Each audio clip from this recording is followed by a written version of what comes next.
The ox maintained its steady pace day and night. Its rider adjusted the sacred rod while his noose dangled on the ox's side. Neither tire in their journey, and their destination is you. The rider is the Hindu god of death, Yama. And this is Legends from the Pacific.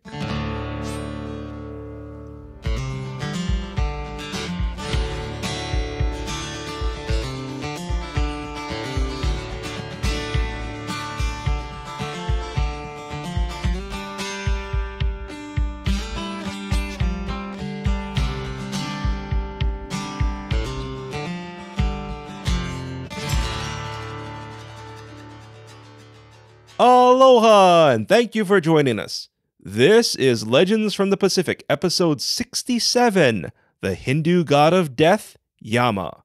I am Kamuela Kaneshiro, a native Hawaiian, professional writer, speaker, and Comic-Con panelist with extensive film and television experience. I study mythology, I've encountered unusual things, and I'm a geek. Later in this episode, your featured song and Hawaiian word, but first, the Hindu god of death, Yama. As you may recall, Yama was mentioned in last year's episode 25, Ghost Month. But that was just one interpretation of Yama. Yama's origin is unknown, but he was first mentioned in the Sanskrit works of the Rig Veda. Yama is known by many names, including Yamaraja and Kala. As a side note, Kala means time, which is reflected in Yama's inevitable and slow advancement. Yama has green skin, which some believe is due to being cursed from Lord Shiva. You see, Yama was an attractive being who never concentrated on work, and Lord Shiva decided to do something about it. There are ways to avoid Yama from collecting you. One involves chanting the full names of Brahma, Vishnu, and Shiva, which may take a lifetime. But someone avoided Yama another way. The following is a Legends from the Pacific original story and is based on cultural records. A devotee prayed beside Lord Shiva's idol. The room seemed to change. Rope tightened around him. Yama pulled the roped devotee, but the mortal clung to Shiva's idol. Yama dragged the devotee with the idol as the mortal cried for his god to save him. Lord Shiva appeared beside his devotee. The supreme deity's glowing eyes narrowed upon Yama, and Shiva killed Yama. Shiva's devotee was saved, but the world had no death. Mortals lived sinful lives without repercussion. The gods knew Yama was needed. They brought him back to life, and the mortals abandoned their sinful ways. Personally, I feel bad for Yama. He got killed for doing his job. I also found it interesting that mortals were depicted as sinful beings, but I guess I'm an optimist. It is believed Yama was the first mortal to die. Because of this, he is compassionate towards mortals. Once he collects a mortal, they are judged and either go to heaven, hell, or are reincarnated. Another of Yama's origin stories include his mother, father, and twin sister, whose name was Yami. Yama's father was the god of the rising sun, who was unaware that he was bright to look at. When the rising sun god visited his pregnant wife, who was the goddess of the clouds, she had to look away from her husband's radiance. Yama's father took this as a disrespectful gesture and cursed his unborn children.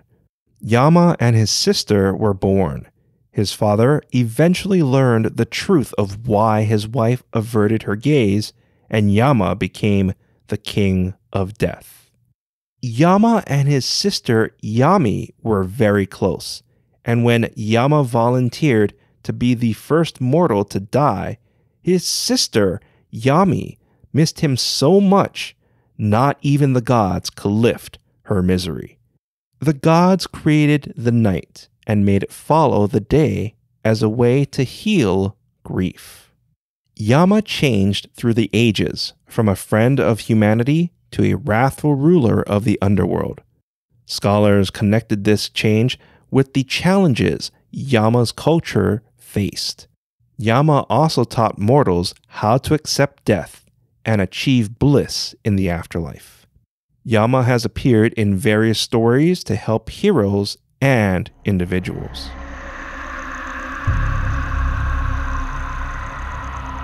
The following is a Legends from the Pacific original story and is based on cultural records.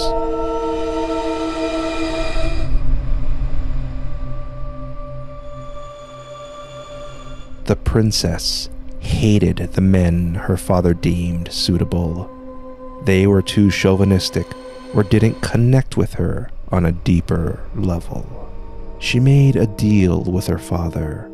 He allows her to search for her suitable match, which she'll marry. The unorthodox request shocked her father, but this was the only way his headstrong daughter would get married. The king agreed. The princess searched the lands for a worthy husband. She found a prince, but he confessed his father was blinded. Their kingdom was lost, and the prince was prophesied to die soon. But the two were in love, and the princess was determined to make things work. She returned to her father. He was horrified by her choice, but honored the promise to his daughter, and she married her prince. Months later, the married couple were walking in the woods when the prince felt ill. The princess knew her beloved's time has come. She placed his head on her lap. Her fingers caressed his hair. His breathing slowed, shallowed, stopped. She held back tears and focused on his arrival. The god of death's ox was bigger than she imagined, and he was like a family member instead of the ominous being his title made him seem. Yama bowed and apologized for interrupting such a pleasant day. The princess bowed as the god took her beloved's body and handled it like a bundle of the finest silks. The princess praised Yama's care of her beloved. The god mounted his ox and chuckled. Many like you have attempted to stop me from my duty. I applaud your effort, but please understand, I am doing what I am tasked. The princess bowed, and the god steered his ox to the underworld. The princess praised Yama for being a friend to humanity. The god lowered his head. You are too kind. What is the desire that fuels your words? The princess explained. She understood it was her beloved's time, but it may help her father-in-law if he saw the day and night, because the night was made to help those who grieve, like it did for your sister. I'm impressed. You didn't ask for your beloved husband, and you are familiar with such tales. Yama's eyes glowed, then dimmed. Rejoice, princess. I have restored your father-in-law's sight. The princess bowed as Yama steered his ox towards the underworld. The princess stated how merciful the god of death was and recounted his virtues. Yama chuckled and lowered his head. You are too kind. What is the desire that fuels your words? The princess stated their family would heal quicker if her beloved got the proper funeral he deserved. I understand your dilemma. Yama's eyes glowed, then dimmed. "Rejoice, princess, for I restored your father-in-law's decimated kingdom." The princess bowed as Yama continued to the underworld. The princess praised Yama, but pointed out future generations would be unaware of his deeds. Yama chuckled and lowered his head. "You are too kind. What is the desire that fuels your words?" The princess wished to tell this story to her 100 children. Yama's eyes glowed, then dimmed. The god gasped. "You are very cunning, princess. In granting your wish, I restored your husband's life. Please take his body and he will awake as if from a dream." The princess reclaimed her husband, thanked Yama, and bowed. The god lowered his head and steered his ox to their next destination. The prince woke and claimed to have such a fantastical dream. His tearful wife listened. They returned home and enjoyed rich and joyful lives.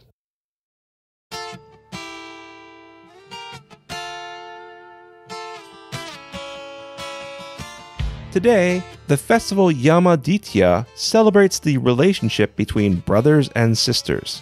It's believed Yami selected this as the time when her brother Yama would visit her. But it should also be noted, some believe this holiday is when Lord Krishna visited his sister. The festival takes place in the later part of the year and falls on November 6th for 2021. Yama has crossed over into other cultures, but that's a story for another time. Okay, things have been very busy for me. I've mentioned losing 2 friends and 1 family member, but I actually lost 2 family members. I've been getting our Legends from the Pacific Book 1 done, but my editor got COVID, which has caused a backlog. The past couple of months have been challenging to say the least, and I needed help. So I pulled the trigger and hired research assistants. While research assistants sounds good, it actually caused more work because I had to go through selecting them, making sure we were reading off the same page, and getting used to a new routine. So yeah, it's been tough times, but mahalo to you, our loyal listeners. Thank you for your continued support. It means a lot to me, and I appreciate your emails of well wishes. As always, a special mahalo nui loa to our Legends from the Pacific Patreon supporters, Edward Pueo Henke, Cassie, Felisa H., Scout Parmenter, The Makuli Guy, and of course, Ren Shepherd. Our Patreon donations go directly to our show, and as of this recording, I have yet to be paid. Our theme song is Mystery by Tavana, courtesy of High Sessions. Sound effects are by Sound Effects Factory. Our music coordinator is Matt Duffy, aka DJ Triple Bypass. Links and show notes can be found on our website, legendsfromthepacific.com, including a link to your featured song, which is My Hawaii by Faith Ako, courtesy of High Sessions. Legends from the Pacific was written, produced, and edited by me, Kamuela Kaneshiro. I also wrote our original stories. Your featured Hawaiian word is kaula. Kaula means rope. An example of kaula is Wonder Woman's lasso is a magic kaula. Once again, kaula is Hawaiian for rope. Thank you very much for listening. Mahalo and a hui ho. My island home.